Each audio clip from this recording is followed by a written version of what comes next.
If a place could give you a hug, this is that place.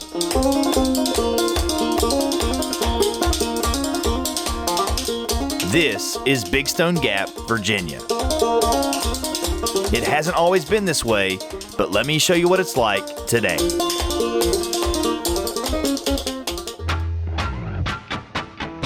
I've heard it said, where we are affects who we are. And I think we have the chance to understand ourselves better if we understand where we come from.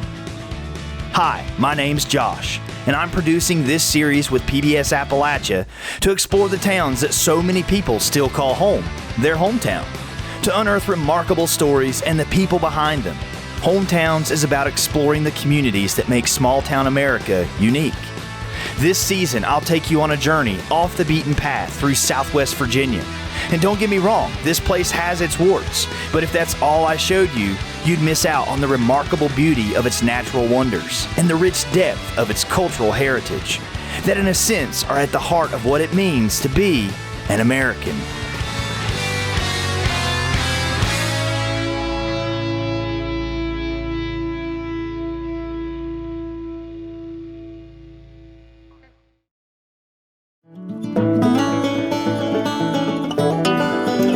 Surrounded by Jefferson National Forest, Big Stone Gap is located in the coalfield region of Southwest Virginia in Wise County, and is geographically closer to more than half a dozen other state capitals than it is its own. On this trip, I met up with fellow filmmaker and friend Jacob Dillinger to explore the town of Big Stone Gap and surrounding area. Well, hello. Come in. How you doing? Nice to meet you. Hey, meet you. Our first stop was the nicely redone Retro Visitor Center, where we spoke with local staff about town. One of the first people we bumped into was the Director of Tourism and Economic Development here, Ked Mead, who told us a bit about the changes occurring in the area. Yeah, it's been a great place. We just did a bad job of telling everybody about it. It used to be a coal mine in town. Big Stone was the bedroom community. Didn't really have a coal mine in it, but the surrounding areas like Appalachia and Norton, that's where the coal mines, you'd find those. This is where people settled. This is where the mine offices were, and people, lived here, worked there. Of course, the coal industry's all but gone in our area, and so we went through a time of, pretty big concern of what we were going to do next. So we moved from an industrial culture to a tourism culture. And the thing about it is small town USA, it's really, it's going away. They don't exist anymore. So that when you get these small towns like you have here, you've got to kind of preserve it, but at the same time, you have to let the world know about it. When I was growing up, I couldn't wait to get away from it. And the further I got away, the more I realized what I was leaving behind. But today we're here and we're really trying to do a rebirth. It's more like a revolution, really. We are heading down that path to make this a music destination, a tourist destination, a really fun place to be while maintaining that balance. It's really hard to keep small town USA small town. So we just want to offer all the cool, fun things that a big city would have while keeping everything small. And I think we've really done a good job so far. There's something magical about the place, I guess. Ked not only told us about who we should try talking with while in Big Stone Gap, but also about some hidden gems off the beaten path that we needed to see for ourselves.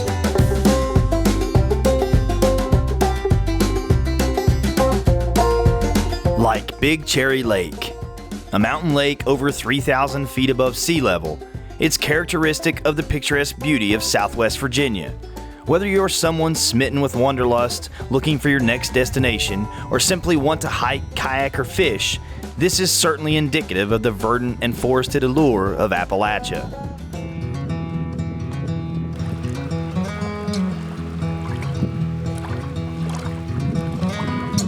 Daisies blooming, sundress swaying in the breeze. I can't stop staring. You've put a spell on me, and I hope you never decide to set me free. The way you're moving, it's got me moving my own feet. Greatest feeling that I could ever dare to dream.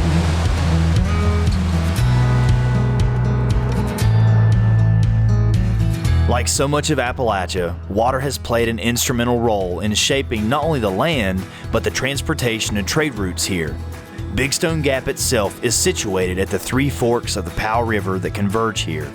Native Americans first called the area Three Forks, until later pioneers and settlers referred to it as Mineral City. The name Big Stone Gap was officially adopted in the late 1880s.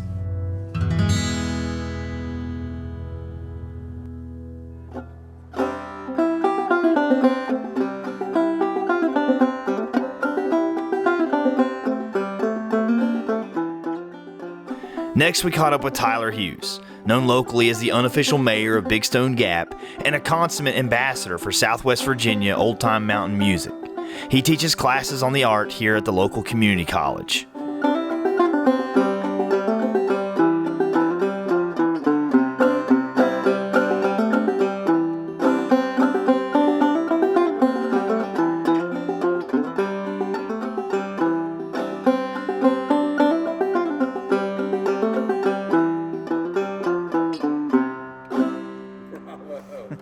Thank you. So my family's been here for a couple of generations, and I grew up in town. I went to high school here, and then right after college I decided to come back here. I really love living in Big Stone Gap. I really love small town Appalachia, and I think there's a whole lot of potential for communities like ours. So I wanted to come back and be part of that. I would say Big Stone Gap is home, and not just home to me or home like a hometown.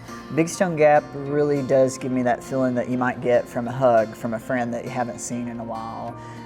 Big Stone Gap to me is very much about the people that live here.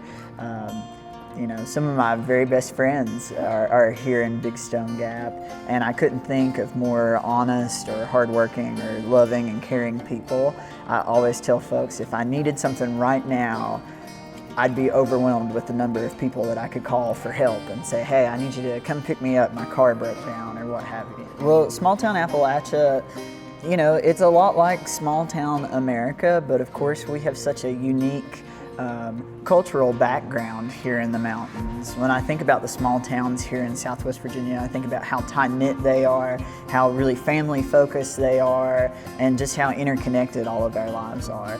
And that's one of my favorite aspects about living here, is the fact that, you know, I've known most of these people that I'm around for most of my life, and we have this really unique shared experience of the good and the tough times here. Appalachian music is, of course, the roots music of much of country and bluegrass music that we know today, but this is not the same kind of music that you're going to find in Nashville or Bakersfield, California, or any of those other places that country music or bluegrass music really thrives. This is old-time mountain music, so you think of those unique ballads and the banjo and fiddle tunes that folks have always danced to, and it's really an eclectic music. I always love Appalachian music because it's sort of a microcosm of American culture.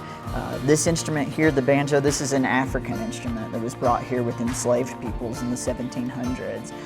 Ballad singing has a long tradition in Europe. The guitar is a Spanish instrument. There were Native American influences, particularly around dance. So it's this really beautiful picture of just about everything that exists in the greater United States coming together to create a unique culture.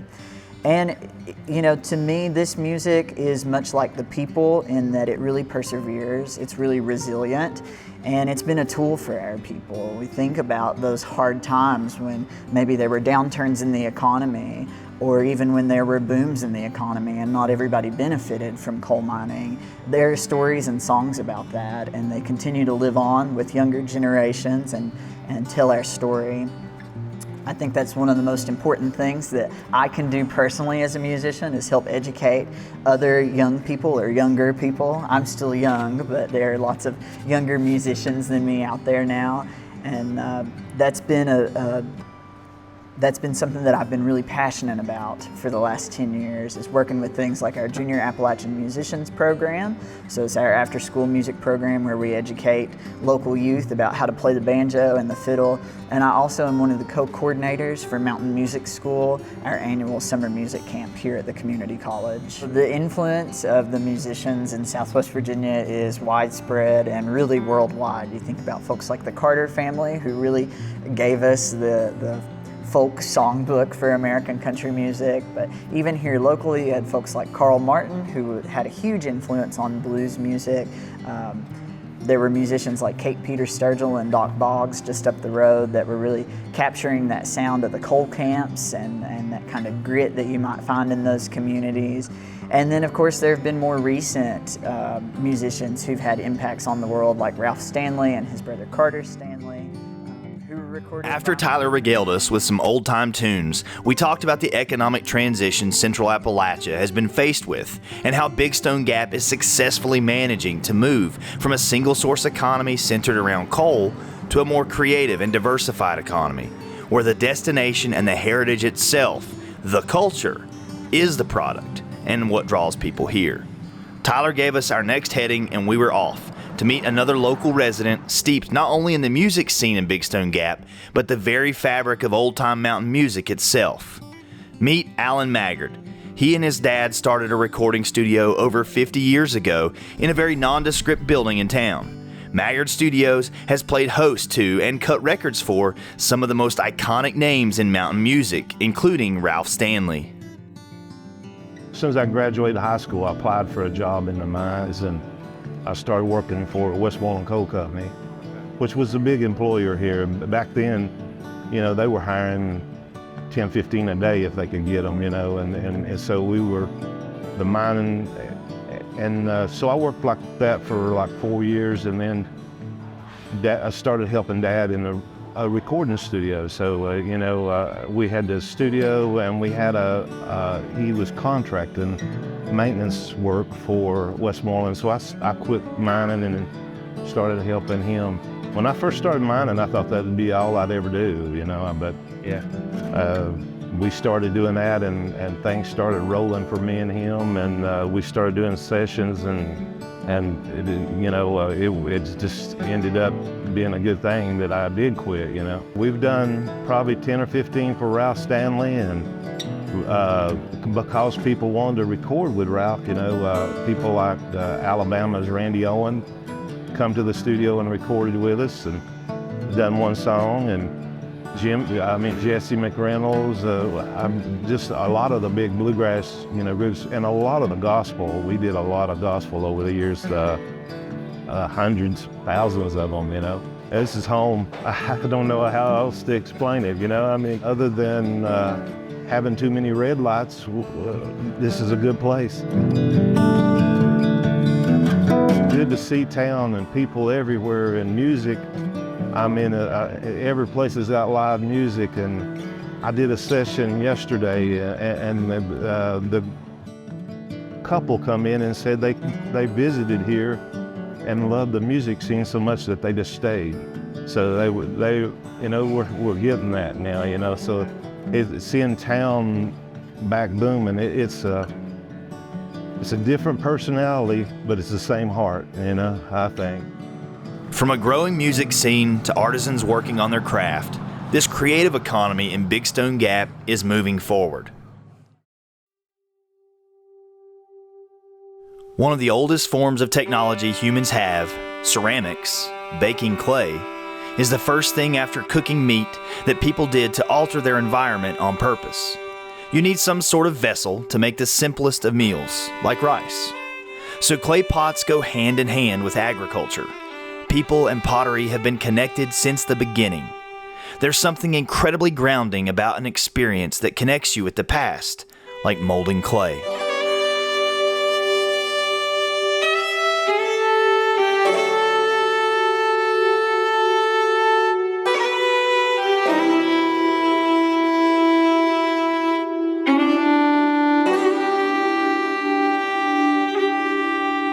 Turn, turn, my wheel.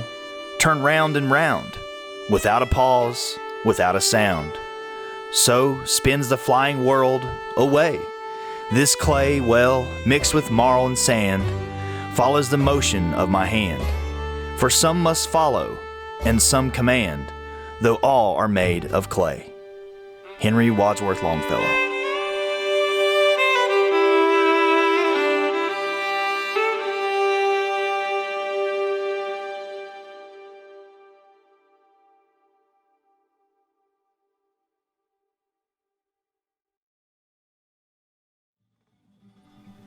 Inseparably linked to the creative economy here in Big Stone Gap is the outdoor theater production of Trail of the Lonesome Pine, celebrating its 60th anniversary in 2023.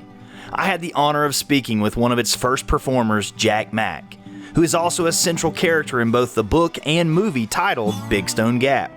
As Ked told me earlier, Jack Mack is a national treasure and embodies the best small-town America has to offer. My roots became very deep very quick. The Big Stone, it was kind of a gold rush mentality that got it started here. It was projected to be the Pittsburgh of the South. For to my back, Stone Mountain is all limestone. Beyond that, through the gap, is where the coal fields start. To the south is Walden's Ridge, and that's all iron ore, everything you needed to make steel. But the iron ore had to be deep mined, much as the coal. Everybody was rushing to be part of the big boom. They had a tent hotel, canvas petitions, but a New York chef. A lot of these men were recovering from the Civil War, engineers, and all the Reconstruction, the final part of the Reconstruction. So they thought that they had really hit it big. All the remnants of that was gone by the time I got in this world. I was clerk in the mines and then underground for about 10 years, and that mine closed down. But that was, last time I was underground was in '88. So yeah, it's been a while back down the road. But over the years, I played every male role in the show here that was at the time. They may have altered some since then. Well, we are in the outdoor drama for the Trail of the Lonesome Pine, currently referred to as the June Tolliver Playhouse. June was the character in John Fox's novel, Trail of the Lonesome Pine. That was published in 1908. It remained second in sales to the Bible until Gone with the Wind was produced. It was made into a movie 3 times, twice in the silent era, and again in 1937. It was the first movie made into Technicolor. And when it came about to do the play, my parents were instrumental in getting it started. This went from a garden to a performance in 30 days. First year was in 1964. Everybody came together. It was one of those crystal moments in time. I come in here with a flood of memories. Didn't know if it was going to take hold or not. How was the public going to receive it? 64 was the first show. And you were involved pretty actively? About 53 years. Now, sometimes I wasn't on stage because there for a period of time I was on the evening shift in the mines and things of that nature. I wasn't all those years on stage, but it was never far from my heart. In Wise County in 1940, there was 4,000 active beehive coke ovens, none in Big Stone. But can you imagine and living in these towns, these coal towns with that, you'd think you've gone into the bowels of hell when you drive through. Yeah, we're going to have to find another avenue for our prosperity. We're confronted with insurmountable opportunity, and I truly believe that. And it's not going to necessarily be coal. Not to divorce ourselves from it. It's always been up and down. That people have had to leave here, that when the decline and the coal after World War II, people took off to Indiana, Michigan to seek their fortunes up there in the car industries or whatever. I decided a long time ago that this was home and shall always remain so. And I just wanted it to be whatever I could do, make today better than yesterday. And I've always felt that. While talking with Jack Mack, I was truly struck with a deep sense of place, fully aware of the passage of time, marveling at those who came before us, from Native Americans to pioneers like Daniel Boone, who passed through this very town on his way to Kentucky, to the boom and bust of the coal industry, and now the revival of sorts that's taking place today, where the focus is on community over competition. Like Jack Mack said, making today better than yesterday so that all have a chance to rise together. I witnessed this spirit firsthand in numerous interactions. Cold, like really cold. What you got? We've got lemonade, tea that we can add flavors to, or if you're really feeling it, and on a hot day like today, if you want some ice cream, go down here to 404 Creamery. Yeah. They've got some wonderful lemon crunch, apple pie, peach. All the options. A ton of options. So if you're looking for good ice cream, that's the place to go. Oh yeah, wonderful option. Dipped in chocolate and got sprinkles on. Yeah. Like a kid again. Make no mistake, although Big Stone Gap is quite different than it once was economically, its rich culture, like Alan shared earlier, still draws people to visit, and some choose never to leave. My friend Jacob and I met up with one such family. We're from Northern California, so it's about 45 minutes from Lake Tahoe towards Sacramento. We're in the Tahoe National Forest is where we were. And, I owned a business there. Jen helped me run it. And she had been talking, her and her best friend had always wanted to go to Virginia since they were kids. And, we were finally at a place to where we had been talking about getting out of California, and I just said, honey, let's go to Virginia. Let's check it out. Might as well. What do we have to lose? And so we came here, and we were on an 18-day trip. And after 3 days of driving all over everywhere, I mean, you name it, 1,800 miles we drove. And day 3, we came here and stopped for lunch and never left. So every day after that 3rd day, we were here. Ended up talking to the town manager and went around town for a whole day. And that was it. We decided this is where we were gonna be. It's the same kind of topography around that we were used to, same small town feel. Very nice people, very inviting and loving, caring. That's how we are. So it was nice to have like-minded people around us, and here we are. It's been a year.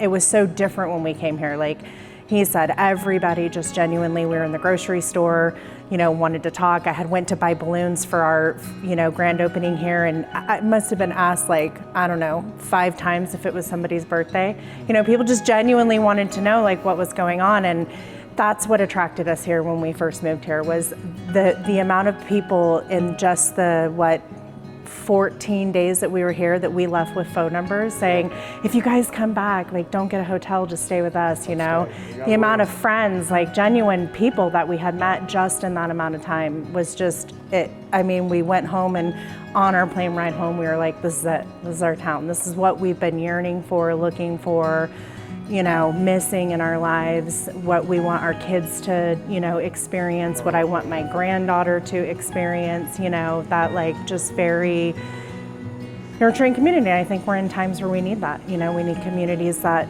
build together, and we really try to, invite everybody, no matter what their background is or, who they might be. Family. Yeah, we've created a really great, connection of people and community here, and it has been one of the easiest things we've ever done. It's just the craziest thing. We weren't sure in our 40s, what are we doing? Are we going to be able to make friends? Are we going to be able to, create a new life? From what we've known for, 39, 40 years, and it's like we've never not been here. I mean, it's really the people, all of it has just been super amazing. Big Stone Gap is a mountainous community that just hugs you the second you get in it. And we said that when we left here on the plane ride back to California. We felt like it just scooped us up. It was like, pick us, stay here. And it's been that way ever since. Everybody that you come in contact with wants to be, wanted to be around you and wanted, friendship and family. And it's very emotional for us because, we had a great life.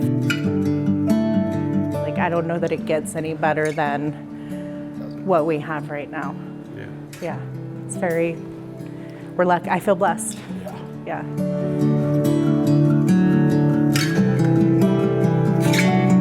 When the days appear dark and the times seem combative, there are places where a different story is being lived out, where community is valued over competition, where history informs the present, and where the mountains themselves hug you.